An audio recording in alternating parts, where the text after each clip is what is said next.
excited. Okay. Yay. I'm so excited, you guys. Today, I'm here with the amazing Kelly Brock on the Worthiness Project, and we are going to dive into everything self-worth today. And you are going to have your minds blown, your hearts filled with this fabulous human.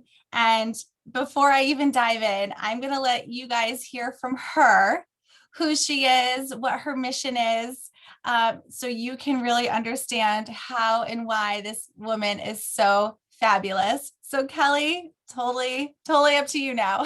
Yay. Well, I'm honored to be here. Talking about self-worth is just one of the most important things we could be doing, because our lack of it or our abundance in it changes our lives.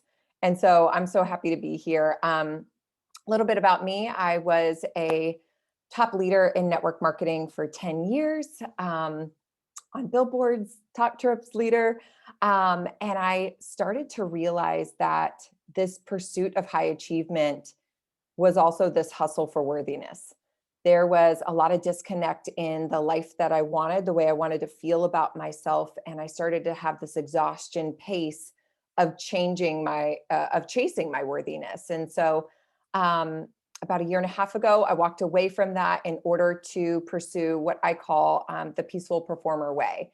This movement of there's got to be a way that we can have both peace and purpose and profit in our lives, but not do it at the expense of the others. And I have seen that to be totally true, that when I have aligned for myself into my peace and purpose, that has been the thing that has fueled my business, my relationships, my confidence in myself. So much has shifted. And what's been amazing it's transferred to the other women that I'm taking on the same journey too. It's funny, Valley, we were talking before, like we both are leading the lessons we need to learn. We are creating the containers we wish we were a part of. And self-worth has absolutely been a part of the journey for me in this high performer, high achiever, have to make a difference with my life experience that I know I'm leading all these other women on.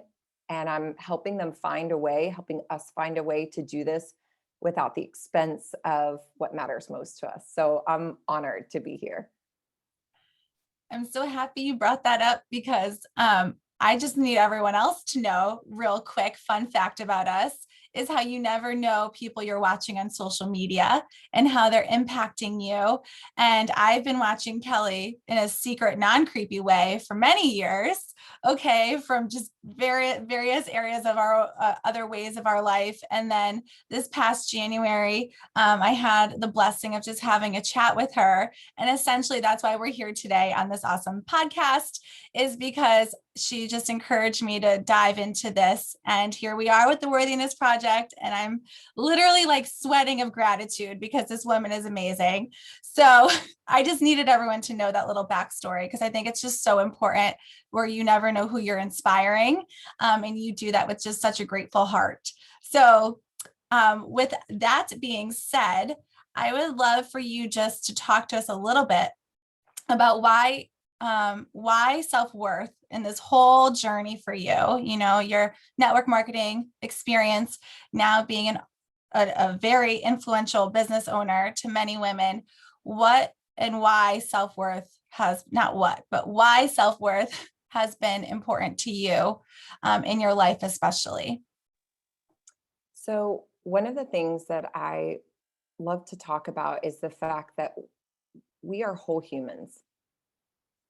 And I think so many times we compartmentalize and we imagine that if I could just lose weight, if I could just be in this relationship, if I could just be successful in this business, if I could just, in all these different areas. And we forget that we are one human who's showing up in all of these areas of our life.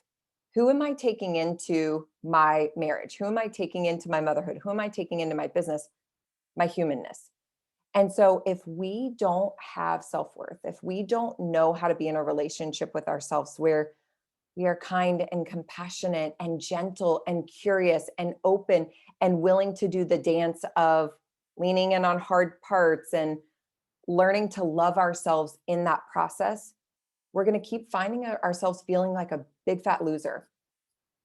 a big fat loser. And what I see so many times for myself and for other women is that I really believe that if we want to have this a beautiful outer experience of our life, it first starts by having an inner experience. The work that I have done on myself to admit things that have been hard, to take steps towards honoring myself, to grow my self worth, that has been abundantly showing up in all the areas that we show up. So you're not just lacking self-worth in one area. Usually it's a trickle effect. Like if you're lacking confidence and self-worth in one area, it's probably bleeding over into the other areas of your life. And so if that's at the core, if who we are, how we love ourselves, what we believe about ourselves is at the core, then that's where we should go to fix the problem first, instead of all these band-aid effects that we think. And that was me.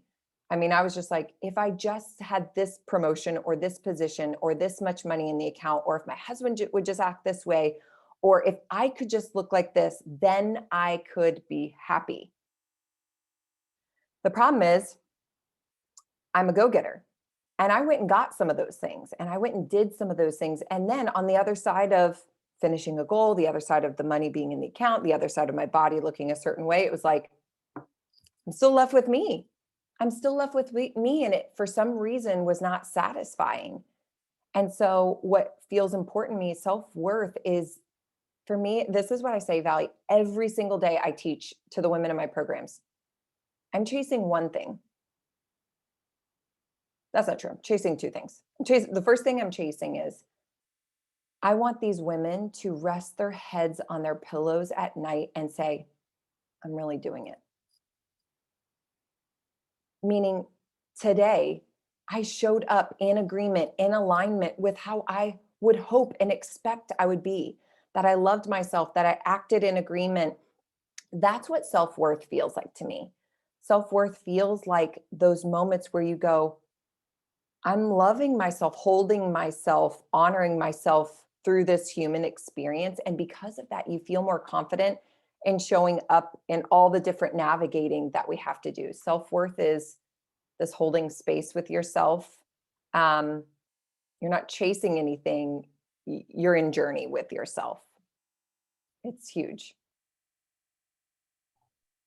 I feel like I'm taking notes, literally. So I hope everyone who's listening to this is taking notes. It's so funny when I do these. I'm like, this is like my own inspiration every time I do a podcast recording, because just hearing self-worth being talked about, I feel like when you hear it from other women, especially, it's such amazing reminders, and we always can just get different pieces. And one of the biggest things you master in is giving women that permission to lay their heads at night, to feel what they need to feel. And I think that's one of the best things you could give someone through your programs, is this permission, because we always need some form of permission. I'm not sure if it's just because as women we're programmed this way, but you have such a beautiful way of teaching that. And to everyone, it looks different what we need permission for.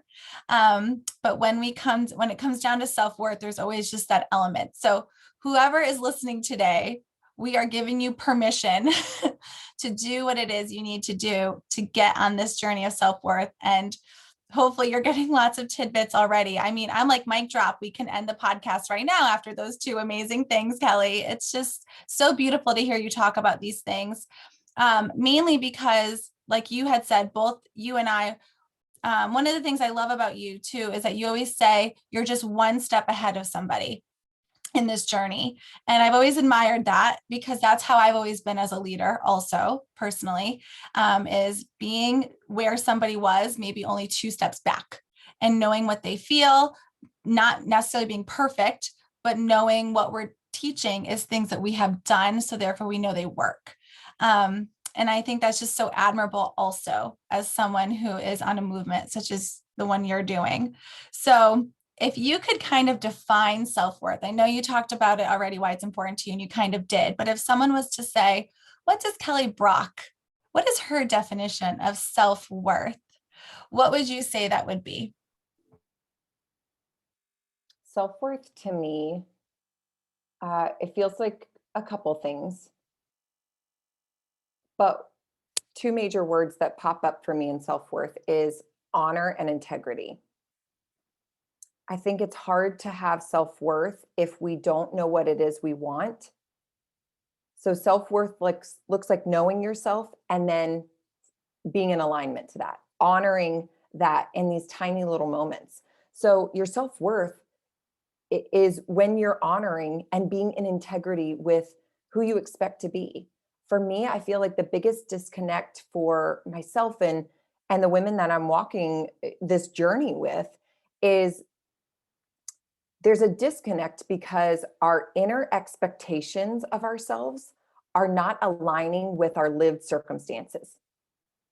Our inner expectations of ourselves are not aligning with our lived circumstances. And so we're going like, I don't feel worthy. I need to do something. I need to find something. I need to be someone. I need to shift in this way in order to finally feel settled and safe and calm. And this place that I call it home.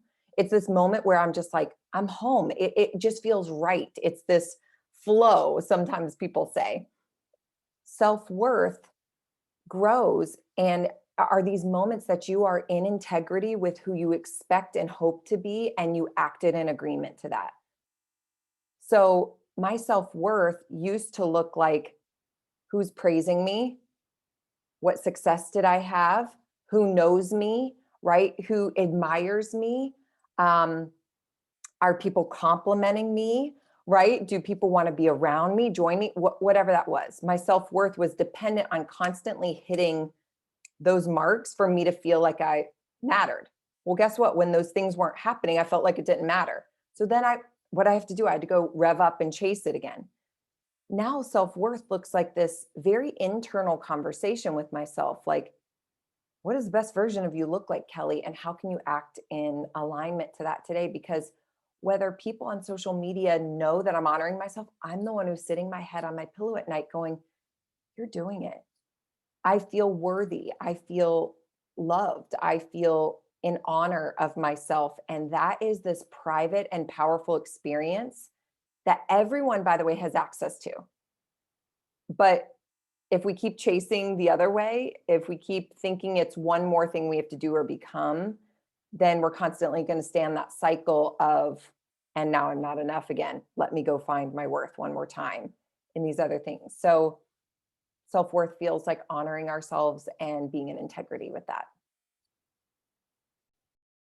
So you brought up so many great points. And one of them that's huge that I talk a lot about that I struggled with and I still do from time to time is this external validation that you're talking about. When we go from one thing to another, to the compliments, to the who is thanking us, who's noticing us. And for someone who might want to start shifting that, how would you say, everyone is going to do this journey differently when we go inward. Some people are going to have maybe more time than others, all these things. But what is maybe one shift that you found in the beginning when you realized this was external validation rather than the inner validation that we really seek? What is one shift you would recommend someone to say, hey, try this next time you feel you need this? If anyone who's listening would actually listen to this would actually change your life. What I ultimately believe is if every single morning you sat with yourself and you asked yourself the question, what do I want most? What do I want more of?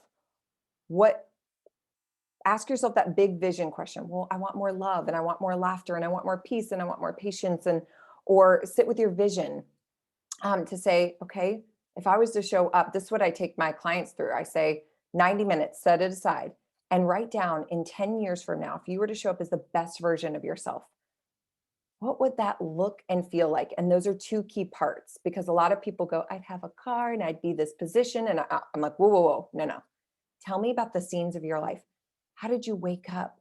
What was your first thought? What was your first breath? What does it feel like? Did you wake up energized and excited for the day? Or were you waking up with pressure on your chest, right? For what you had to do? How does your family interact with you? You're on stages. Do you see yourself on stages? Who's in the audience? How do they feel about you? Like, really go to town on that. I really think that's first key. So like, I'm just going to be totally honest. I don't think we can do these tiny little shifts that I'm about to give you if we don't get clear on the vision, because we've got to know what it is that we want to head towards. So when we do that vision, then every single morning, if you could visit that, if you could just say, what would showing up as the best version of myself look like today? Right? What would the best version of myself be? And then you literally say, and how would I show up as her today? That's literally my shift. So in every moment, I just had one. I just had one right before we got here. Was in the car with my kids. My kids were complaining about going to school. And I was like, hi, mommy has a job. I have things to do today. I cannot watch you. They were home yesterday. Like all these things were happening. My lived experience at that moment was going, I'm feeling stressed. I'm running late. I need these things. Here are all my limitations, blah, blah, blah. I was feeling this eruption about to come out of me. What I do to pivot quickly is I embrace that precious pause and I go, and how would I show up as her? That's it. That's my line. Take it, use it, live by it. And how would I show up as her? Her being that best version. Kel, how would the best version of yourself respond to her children when they're whining? How would you respond in this business conflict that you're having? How would the best version of you show up when her pants don't fit and you expected them to, right? Like in whatever circumstances, man, she would have grace for herself. She would be patient. She would be kind. She would use her words to be clear, right? So those tiny little shifts, even for a while, I had this as the background on my phone. It just says, and how would I show up as her today? So I'm constantly just saying, just win today, just win this moment, just show up as her right now. What ends up happening is, again, every single night you're going, I won some moments. For example, by the way, I was not patient with my kids first. I like erupted on them and I was like, I have a job. I have things to do today. I said that. And then I was like, okay, Kel, but how would I show, you just did that. So how would I show up as her? Am I going to let them go to school with tears and feelings and all this? No, best version of her would apologize. And she'd say, I'm sorry, mommy's in her own feelings. And I should not take that out on you. I love you. And here's what's happening for me. Do you forgive me? I held their hands. I apologized. I gave them hugs. And I said, you know what I think we need? And they were like, what? I was like, I think we need to laugh. So we screamed at the top of our lungs and we're acting silly because, again, what would normally happen is that trickle down effect. I would have lost that moment. Truly, this happened 1 hour ago. And I would have gone massively into shame. You sent your kids to school, you yelled at them, you felt these things, and I would have gone in this whole spiral of lack of worth. Right? And so instead, I said, okay, catch it quick. You made a pivot, you made a mistake, it wasn't in alignment. Now, how can you get back? How can you re-engage? How can I show up as her now? She forgives herself, she moves quickly, she apologizes, she gets to laughter and love because that's what she wants more of. And how would I show up as her today? That has shifted my life. I love this for so many reasons, but the one reason that I'm going to really talk about is, a lot of times women who feel overwhelmed, who have kids, and you have an amazing family, a full plate, it's not like you just do your business, you have a lot going on. I love that it's basically like if we just take that one sacred 90-minute time, right, somewhere, then this shift that you're talking about literally can take 60 seconds. So I love this because it's not something where we're committing to, an hour every morning and this and that. It's like we committed to this one vision and everyone can be whatever kind of woman they want to be, right? And then it trickles down, just like you said, it's a choice. It's that moment. It's getting your power back. It's choosing to not have that domino effect of negativeness because you committed to that one sacred 90-minute time of truly visualizing who it is we want to be. And I love it too, because I did this in January, but I know that if I were to sit down and do it now, it would change a little bit. And that's the beauty of this, is that you can allow things to change and go back to that. So I want to thank you for giving us that tip, because I think it's very realistic. And I think anyone who feels overwhelmed with their circumstances right now can find, even if they had only 30 minutes to do this, it still gives them some time to vision who they want to be and shift their day. So thank you for telling us that, because it's so doable. And that's what we're all about in this journey too. But sometimes we have to take time to do the work to have the simple shifts. We just do. So with that being said, what is it besides, I know, well, you do say your amazing statement, which I am going to say, how would I show up as her today? That is going to be my big background. Okay, I had to write it down, even though I know it, but I still just had to write it down because I believe in the power of pen to paper. Even as we're talking right now, I'm taking notes and learning.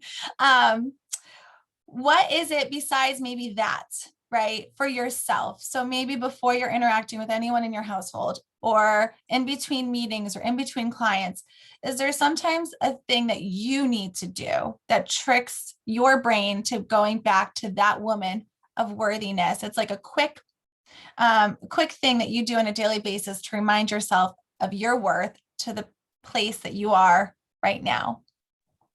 Yeah. So every single morning, and Val, I would love to give you this. It's actually a guide that I have. It's 10 minutes every day. I have a practice, and it's called Practice Peace.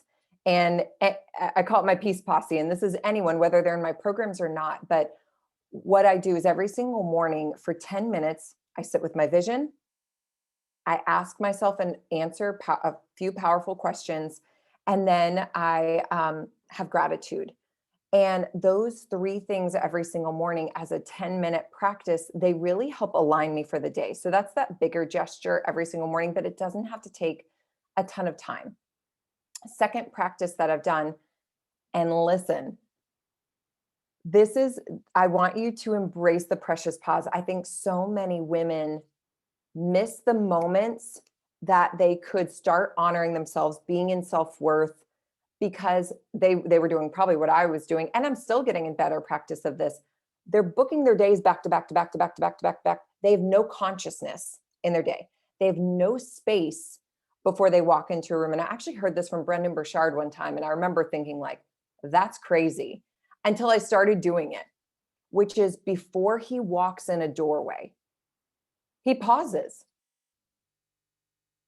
What that precious pause allows him to do is to say, before I walk in this room, let me just sit with who do I want to be? What is the outcome I want? What is that? And how would I show up as her, right? That I use that same gesture. So in my mind, I'm going, okay, I'm walking into the kitchen and dinner's being made. And I know there are a lot of things happening and I'm coming right out of work mode. How do I want to embrace my family when I walk in? Who do I want to be? What energy do I want to bring? But if we don't create space for that, it's why we are by default staying in a lack of self-worth. So listen to me, you can either choose to keep doing what you've been doing, which is giving you your self-worth problem, or you can say, what would it look like for me to pause?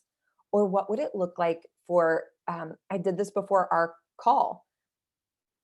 15 minutes before I'm going into any appointment, I leave these breaks where I'm going, I'm going to sit with Val. We're talking about self-worth. Like, what would I want to say if I was to give this one contribution moment here? All of a sudden, I'm present. I feel rich. I feel abundant. I feel prepared. And I think so many times we are in such a scarcity mentality in our lives that we go like, well, I can't afford, you sure can, right? Like our life responds to us. Like we teach people how to treat us. We teach ourselves how to treat ourselves. And so one of the postures I have had has been to pause, to get intentionality before I'm meeting new people. And again, I don't do this perfectly all the time, but I have watched the way that space, those moments of spaces to just realign to what I want most, it has given me more of what I've wanted every single day. I have to say that precious pause, I've heard Brendan talk about it, but then when we had connected in January and you had mentioned that to me, that was a huge game changer for me, because I want everyone to know that one of the things that I still am working on is this external validation where I need permission from my friends. So if I have an amazing idea, what I normally do is I'll text 10 people or 5 people and be like, what do you think? Okay. And since January, I essentially now I do the precious pause that you have mentioned, and like kind of do it in my own way, but it's the same effect. And I don't reach out to anyone about any idea for 24 hours, very similar to like what you talked about. And from that, I started gaining more confidence in my own decisions and what it is I wanted to do. So when I had this idea for the podcast, I didn't tell anybody. I just sat down one day in my little room and I like recorded 5 episodes of what I thought I knew about. And then I just started doing more and more. And then now, if I reach out to somebody about an idea, I have it already created.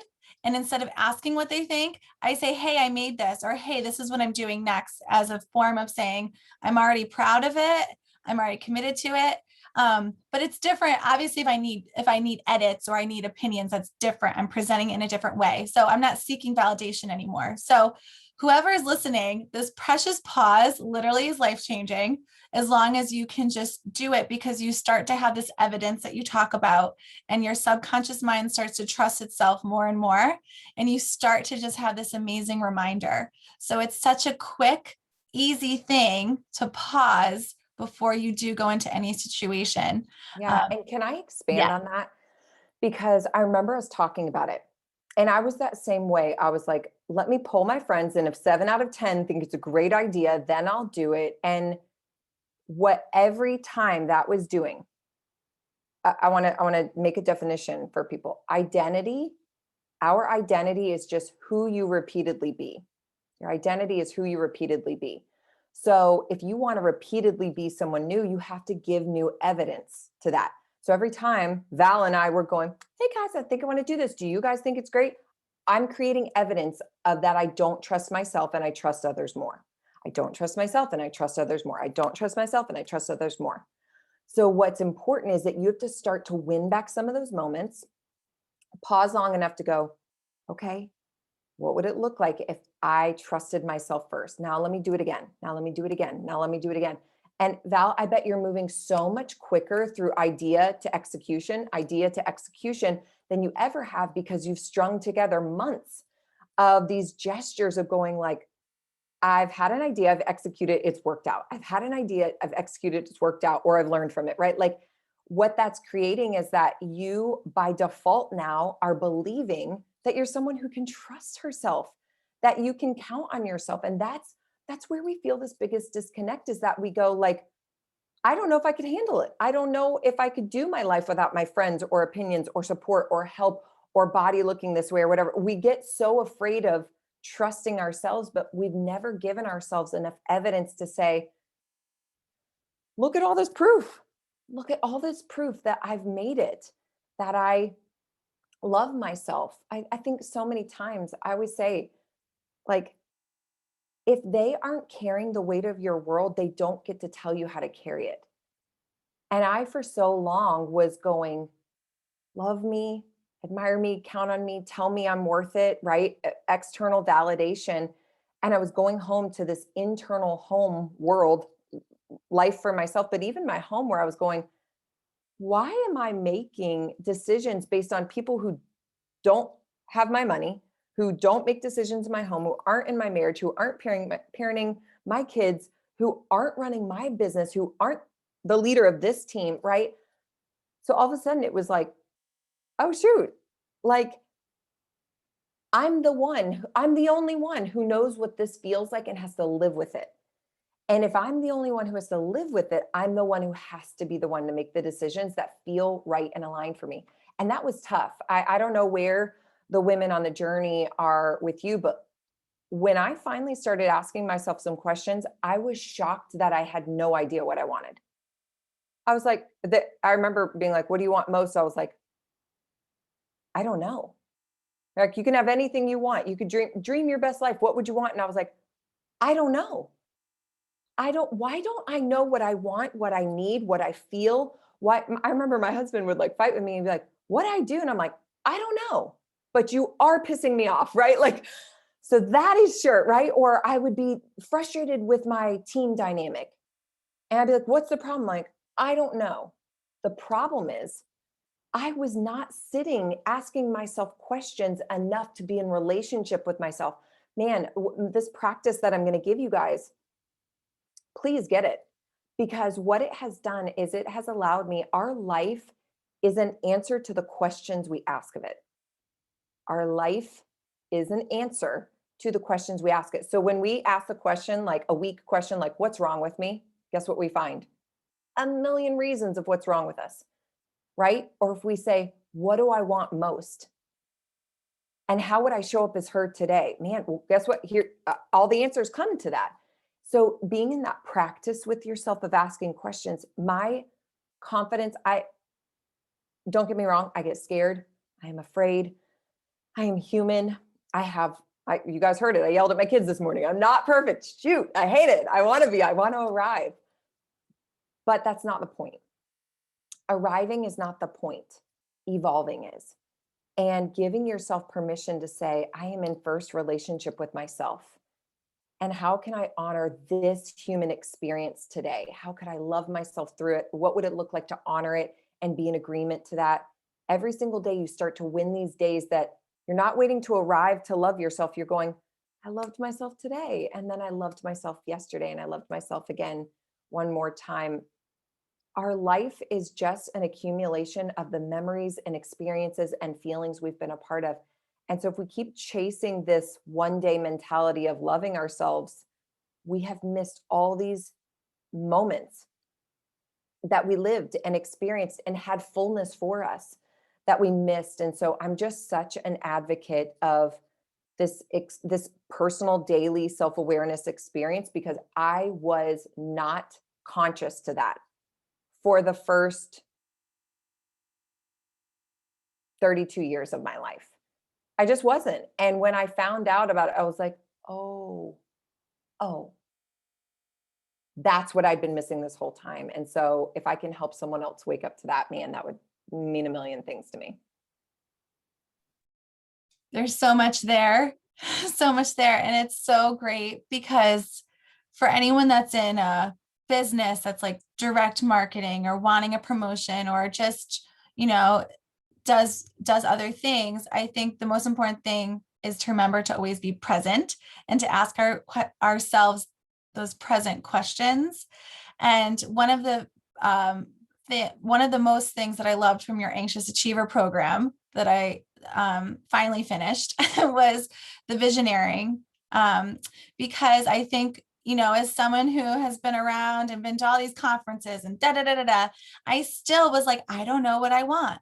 I felt like I needed to ask somebody else what I wanted. I was like, this is a situation. And, the conversations and the questions that you teach. And I remember our group in the Peace Posse, all the awesome guest speakers that you had, it's a daily thing and it is progression. And I think that's one of the biggest things I want a listener to know today is that this is a progression journey, and it's all the little things we choose to tune into, we choose to tap into, the questions we choose to ask, and it's always about reflection. And there's always room for growth, but there's always room to celebrate. And I think that that's one of the biggest things that you also gift everyone is the gift of celebrating when we do those present moment things. Celebrating the fact that you and your children laughed right before school, and apologized. It's hard for adults to apologize to kids. It's a pride thing. It's a lot. So all of those moments all the time. And can I Yes. expand on one thing you just said, because you asked, like, what's this one quick tip? One of the things we talked about, identity and evidence.